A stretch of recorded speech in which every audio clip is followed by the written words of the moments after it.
Good evening and welcome to another episode of Que-stead-Que. What you gonna do? I don't know, but something's gonna grow. Well, y'all, it's come to this. I just came back here to my bedroom. What time is it? Let's zoom in. Excuse the mess on my bed. 5:39 p.m. I just had to adjust the camera. Okay. I decided to try yet another experiment. Let me cut on this light. I decided to try yet another experiment with my little seasonal effective stuff and daylight savings time and all that. And so what I've decided to do is at night sleep with my blinds open. And why is this? Hold on, here we go again. I'm gonna try not to put my hand in the way. The phone, there we go. The phone wasn't adjusted correctly. So it's open now, and I'm gonna just leave it open. Let me cut off the light and we can move to the garden. But I decided to sleep with the blinds open, and so far, so good. I'm sleeping well at night, and I'm waking up at a decent hour. The other day, Saturday, I woke up at 1 o'clock. Blinds were closed, and because these are the dark blinds, the room is dark. So I said, well, if I sleep with the blinds open, maybe the natural daylight will help me to wake up, And sure enough, that has helped, at least for the past couple of days here. So yesterday I woke up at a decent hour. Today I woke up at a decent hour. And look at there.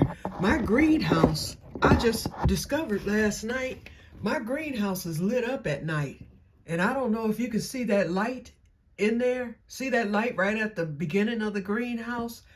Well, it permeates all the way through the back. Why? Because my neighbor behind me leaves a floodlight on, which doesn't light my backyard, but for some reason it lights up the greenhouse.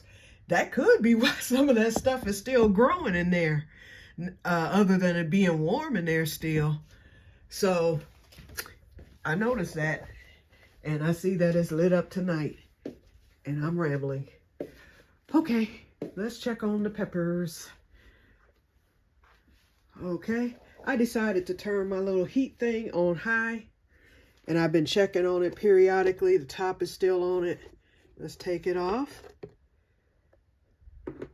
It looks like I might be starting to see some... Why is this camera not focusing? Okay, I wasn't zoomed out. Okay, right here, if you look, see that? I think that might be the beginnings of a little germination. And which pepper is that? That's the sweet banana. Jimmy Nardello, I'm not seeing anything.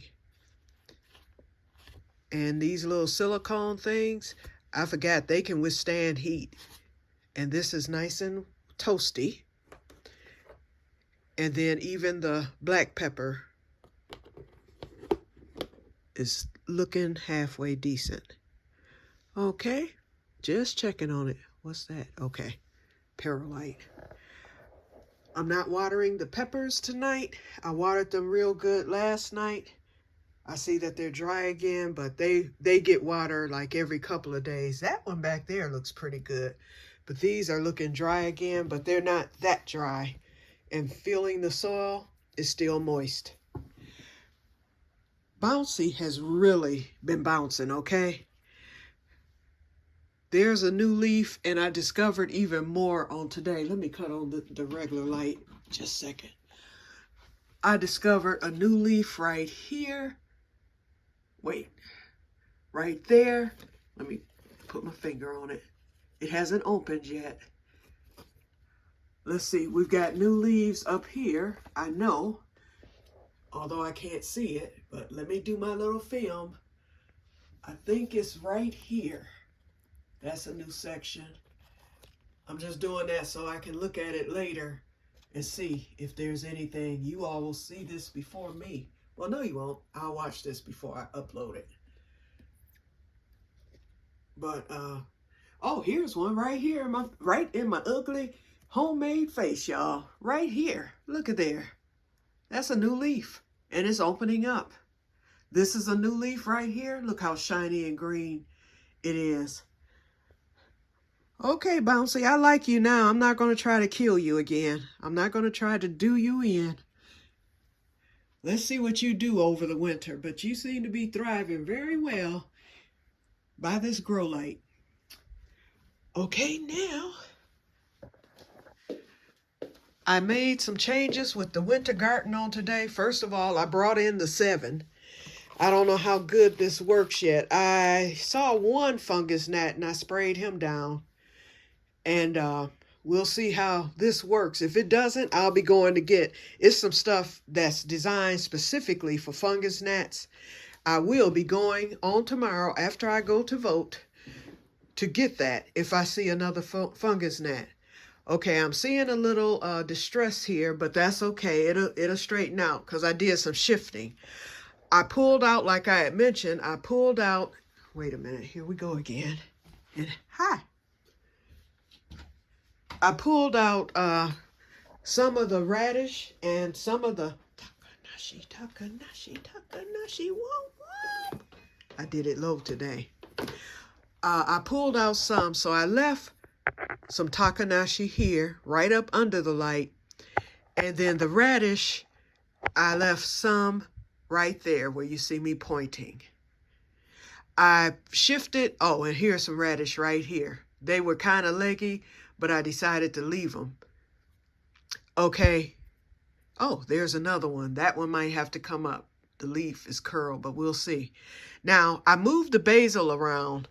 That big giant basil, the one that has really taken off right here, that's the big one. I replanted him there, and he had some nice roots. I mean, some long roots, and the stalk on it is a little thick. These are doing okay, so I decided to leave them.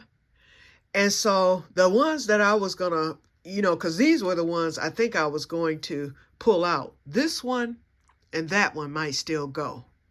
These here I will leave. And then my other 2 nice ones that I wanted to keep, they were showing signs of growth, as you can see right there. And then this one, barely, but right there is some growth. So I decided to move them over this way. I kept my biggest arugula leaves or plants up here.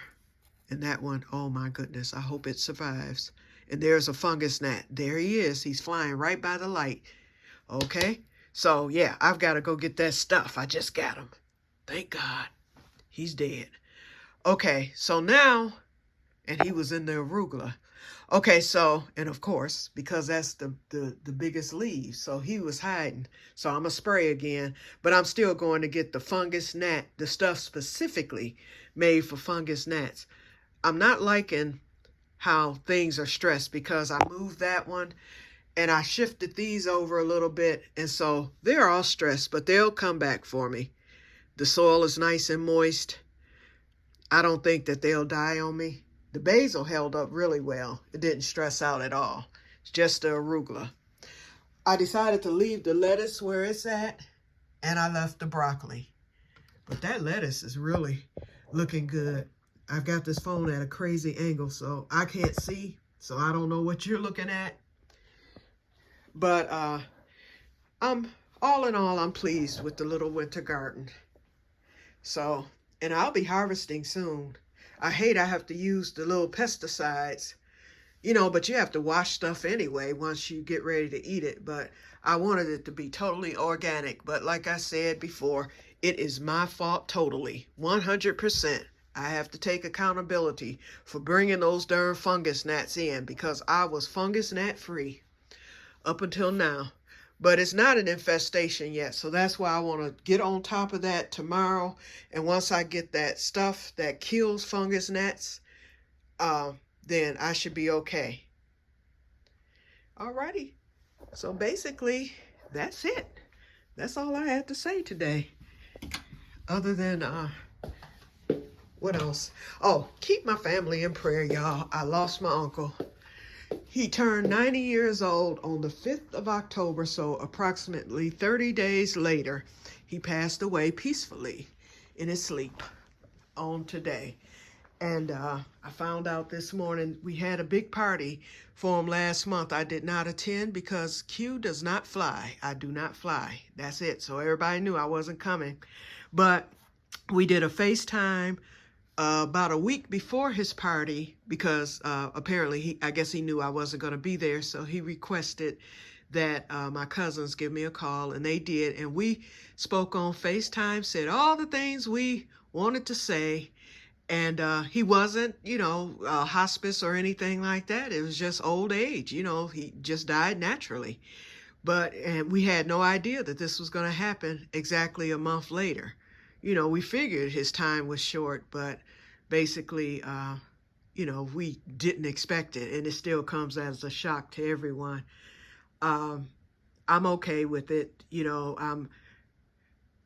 It was a shock, when I was told about it this morning. But then again, I thought, wow, he's had a great life. He was able to see all of his family before passing, and he was ready, basically. And so now he's gone on to join his original family and friends. He had lost all but one friend.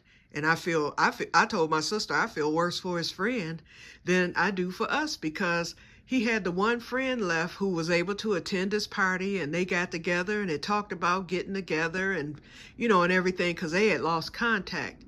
And that was his only friend left other than, people younger than him. This was, a peer.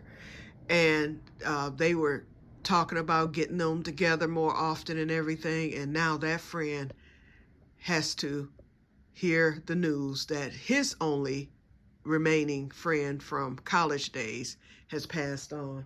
We have plenty of pictures from the 90th birthday celebration that took place last October 4th and 5th, actually a month ago today. And so, but anyway, like I said, a week before I was able to speak with him, we visited for quite some time. On FaceTime, we could see each other, we smiled at each other, we said all the things we wanted to say, and then we ended it. I didn't know that would be the last time that we would speak, because we had said that we would do that more often. I was just trying to let him get rested up from the party, and he's resting. Okay, so that's it. So I'm satisfied with how everything went, and yeah, I'm saddened, but my cousins, really keep them in prayer, because they were his caregivers for about the same length of time that I was my mother's caregiver.